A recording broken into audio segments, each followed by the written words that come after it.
Salut à tous et bienvenue dans Premières Impressions. Après avoir traité l'été 2015, ça commence à dater, l'émission est de retour cet automne 2016. Et on commence cette période avec Shumatsu no Izeta. Shumatsu no Izeta est une œuvre originale du studio Ajiado qui a notamment animé la saison 2 de Genshiken, Zettai Shonen et Kujibiki in Balance, et je n'ai vu aucune des œuvres de ce studio. L'anime est réalisé par Masaya Fujimori qui s'est notamment chargé de Fairy Tail le film ou de l'anime Tribe Called Crew. Mais de quoi ça parle ?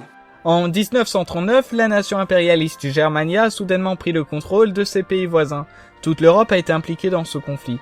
En 1940, la Germania décide de s'en prendre à la principauté de Helistad, qui est située dans les Alpes. C'est à cette époque que se réveille Izeta, une sorcière endormie depuis longtemps. Elle fera la rencontre de Fine, fille unique de Rudolf III, roi d'Helistad, qui en raison de la maladie de son père doit gérer elle-même l'invasion ennemie. À quel point cette rencontre changera le cours de la guerre ? Et alors, est-ce que c'est bien ? Bah, ça promet. Première chose que l'on constate dans cet épisode, le soin apporté au décor se basant en majeure partie sur les paysages alpins lors de la Seconde Guerre mondiale. On sent d'ailleurs que ce grand conflit a beaucoup inspiré l'anime.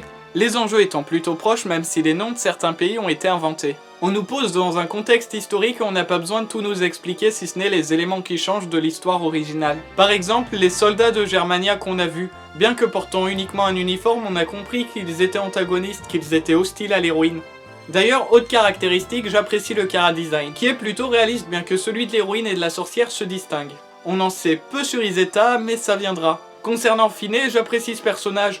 On nous la montre comme une femme forte, qui n'est pas objet de fanservice ou de marketing. Certes, il y a une scène sous une douche, mais ça met en valeur un élément qui nous servira plus tard pour l'intrigue. D'ailleurs, on le retrouve dans l'épisode 2 au vu du preview. Autre point fort, les OST. Les musiques collent aux situations. Et j'apprécie énormément certaines musiques, notamment une assez épique utilisée dans une scène dans le train. Un autre détail qui je pense aura fait rire beaucoup de personnes à la fin de l'épisode, puisqu'il est à la fois tant ridicule que badass. C'est le fait que cette dernière sorcière ait en guise de balai volant un fusil. Certains plans de cette scène sont très amusants. J'attends de cet animé qu'il continue dans cette lignée, que la qualité d'animation soit toujours au rendez-vous, et que la relation entre Fine et Izeta soit très bien développée. Déjà l'aperçu de l'épisode 2 tend vers cette direction. Enfin, étant une œuvre originale, il y a des chances et j'espère qu'on aura droit une fin qui soit bien construite et assez correcte. Ma seule réserve concernant cet animé est qu'il est dur de faire une histoire se déroulant dans un contexte historique et que j'ai peur que ça fasse comme pour Joker Game, c'est-à-dire un début prometteur mais qui s'avère décevant par la suite. Mais c'est qu'une crainte, donc à voir par la suite. En tout cas, pour l'instant, Shumatsu no Izeta est une œuvre à suivre, elle promet beaucoup. Je vais donc la regarder et si ça vous intéresse, je vous invite aussi à en faire de même. Et vous, qu'avez-vous pensé de ce début ? Mettez votre avis en commentaire afin qu'on en discute. Sur ce, je vous aime et je vous dis à la prochaine.